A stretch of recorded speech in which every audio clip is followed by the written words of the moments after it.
Hello friends, welcome to my channel.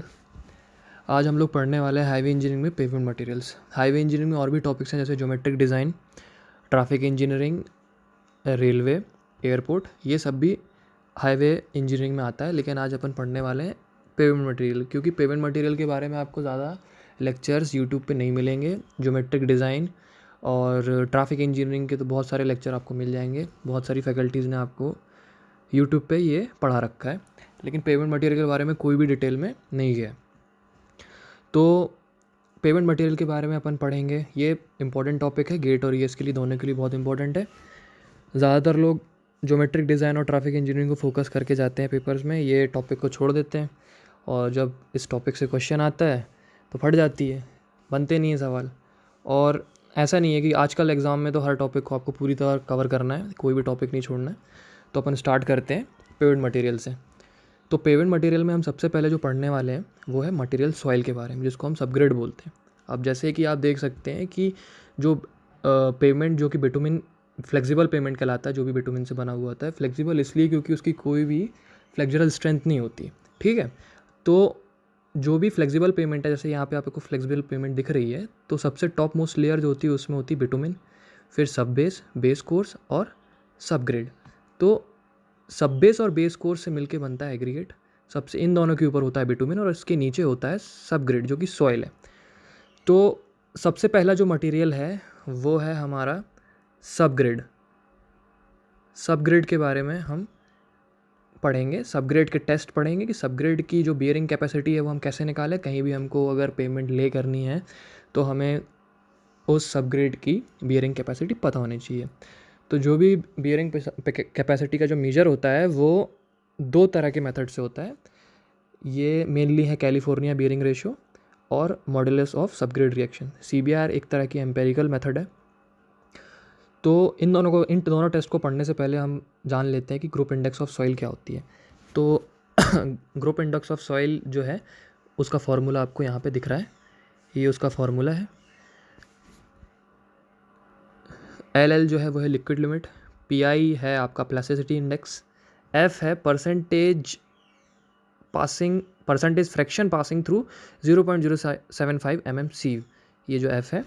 तो ये formula, ये भी एम्पेरिकल फार्मूला है जीआई का, जो कि ग्रुप इंडेक्स कहलाता है। ग्रुप इंडेक्स से हमें क्या पता चलता है? ग्रुप इंडेक्स से आप बता सकते हो कि आपका सबग्रेड कैसा है।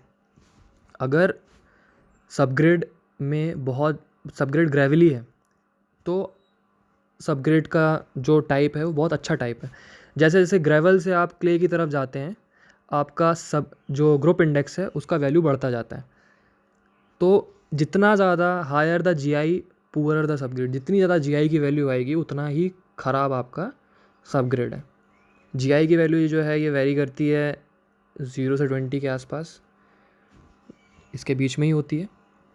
तो ये है ग्रुप इंडेक्स ऑफ सॉइल। सीधा सीधा है कि ग्रुप इंडेक्स जितना ज़्यादा उतनी कम, उतना ख़राब आपका सबग्रेड। सबग्रेड मतलब जहाँ पे आप सॉइल है, जो भी जहाँ पे जिस सॉइल पे आप पेमेंट ले करने वाले हो, ठीक है। अब सबसे पहला टेस्ट जो है वो है कैलिफोर्निया बियरिंग रेशियो टेस्ट। अब इस टेस्ट को हम परफॉर्म करते हैं ताकि हम पता कर सकें कि बियरिंग कैपेसिटी कितनी है हमारे सबग्रेड की। तो इस टेस्ट को सबसे पहले परफॉर्म करने पहले आपको जो स्पेसिमेन है, स्पेसिमेन को सोक करना होता है।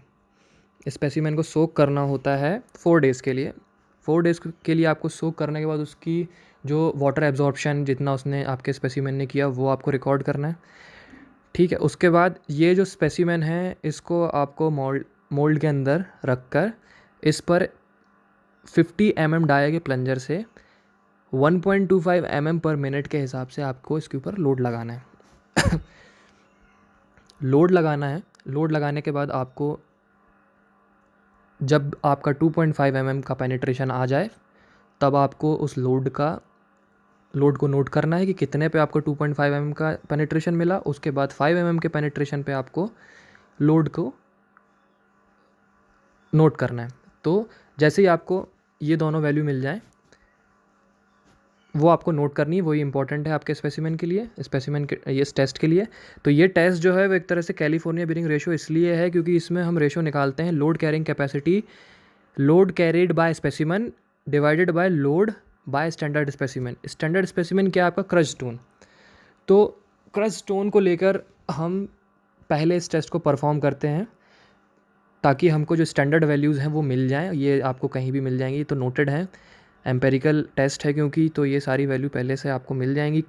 फॉर क्रश स्टोन जो अपन इस पर अगर टेस्ट करेंगे 2.5 mm का पेनिट्रेशन ये देगा 1370 kg पे, 5 mm का देगा 2055 kg पे। तो ये आपको पहले से पता है और आपको आपके स्पेसिमेन के लिए यही वैल्यू, आपको यही वैल्यू निकालनी है। इनका रेशो आप कर लेंगे तो आपको CBR रेशो मिल जाएगा। अब इन्हीं स्पेसिमेन में जब हम लोड लगाएंगे, लोड लगाने के साथ साथ जो पेनिट्रेशन बढ़ेगा आपके स्पेसिमेन में, उसको हम यहाँ पे इस ग्राफ में प्लॉट कर रहे हैं। तो यहाँ पे जो आपको कभी कभी पूछता है कि ये जो इनिशियल कॉन्केविटी है, इनिशियल कॉन्केविटी ये क्यों आती है? इनिशियल कॉन्केविटी आती है कि अगर आपका स्पेसिमेन सोक्ड है तो आपको ये इनिशियल कॉन्केविटी मिलेगी। और साथ में जो प्लंजर है, प्लंजर जब आप अपने स्पेसिमेन के ऊपर लोड लगाएंगे तो उस प्लंजर का आपके स्पेसिमेन की सरफेस के साथ 90 डिग्री का एंगल बनना चाहिए। अगर वो नहीं बनता है तो भी आपको ये इनिशियल कॉन्केविटी देखने मिल जाएगी। अब अपन ये तो आपको जो भी आपका स्टैंडर्ड ये स्पेसिमेन है जिस पे आप CBR लगा करने वाले हैं, टेस्ट करने वाले हैं, तो वो स्पेसिमेन मान लीजिए आपका ये स्पेसिमेन B है जो कॉन्केविटी दिखा रहा है। अगर हमको अब जब ये इनिशियल कॉन्केविटी दिखा रहा है तो इसका करेक्शन करने के लिए हमें क्या करना है कि यहाँ से एक टेंजेंट ड्रॉ करना, जो कि टेंजेंट गिरेगा आपका पेनिट्रेशन। ये जो ये एक्सेस है, इस एक्सेस पे आपको मिलेगा पेनिट्रेशन जो कि mm में है। इसको जब हम गिराएंगे यहाँ पे, इस टेंजेंट को गिराएंगे तो ये यहाँ कहीं मिलेगा और इसकी शिफ्टिंग करीब 1 mm के आसपास हो जाती है। तो आप एक जो आपका ओरिजिन है वो एक नया ओरिजिन बन जाएगा यहाँ पे, न्यू ओरिजिन ऑफ कोऑर्डिनेट। यहाँ से आप सारा कुछ शिफ्ट कर देंगे तो सब 1-1 mm के आसपास जो भी आपकी वैल्यू थी सब 1-1 mm से शिफ्ट कर जाएंगी। अब ज़्यादातर ये जो जनरलाइज फॉर्म इसका देख लीजिए कि CBR जो 2.5 mm में जो वैल्यू आती है CBR की, वो हमेशा ज़्यादा होती है CBR एट 5 mm। ये हमेशा होता है ज़्यादातर केसेस में। बट अगर ऐसा नहीं होता है तो आप टेस्ट एक बार और परफॉर्म करिए। सेकेंड टाइम टेस्ट परफॉर्म करने के बाद भी अगर 5 mm CBR की वैल्यू ज़्यादा आ रही है तो फिर आप जो भी ग्रेटर वैल्यू उसको ले लीजिए, वही आपकी CBR वैल्यू कहलाएगी। अगला जो टॉपिक है वो है मॉड्यूलस ऑफ सबग्रिड रिएक्शन। ठीक है, तो वेस्टरगार्ड एनालिसिस में हम इसका यूज़ करते हैं उन्हीं reaction pressure sustain by soil per unit settlement. तो मॉड्यूलस ऑफ सबग्रिड रिएक्शन ये है कि जब भी आपका व्हील लोड जो भी है वो पेवमेंट पे पड़ता है तो कितना रिएक्शन आपका सबग्रिड उस लोडिंग पे ऑफर कर रहा है, वही आपका मॉड्यूलस ऑफ सबग्रिड रिएक्शन है। ये है इसका फॉर्मूला, P/डेल्टा, रिएक्शन प्रेशर P और सेटलमेंट। IRC के बेसिस पे जो सेटलमेंट है वो बोला गया है 1.25 mm के सेटलमेंट पे K की वैल्यू हमें निकालनी है। 1.25 mm के सेटलमेंट पे हमें K की वैल्यू नोट करनी है। प्लेट बियरिंग टेस्ट के बारे में देख लेते हैं। प्लेट बियरिंग टेस्ट है, bearing plate of standard dia 75 centimetre, applying seating load of 0.07 kg per centimetre square and release it. Seating load लगाया जाता है कि अगर मान लीजिए इनिशियली आपका जो भी स्पेसिमेन है उसमें थोड़े बहुत मतलब प्लास्टिक एडजस्टमेंट जो उसका होता है वो करवाने के लिए अपन 0.07 kg पर सेंटीमीटर स्क्वायर का सीटिंग लोड लगाते हैं। उसके बाद हम अपना आगे जो भी फर्दर टेस्ट हो उसको परफॉर्म करते हैं। अब measure the load to cause 0.25 mm settlement, और इस सेटलमेंट को हम बढ़ते हुए देख रहे हैं यहाँ पे 0.5 से 1.7 तक ये जाता है।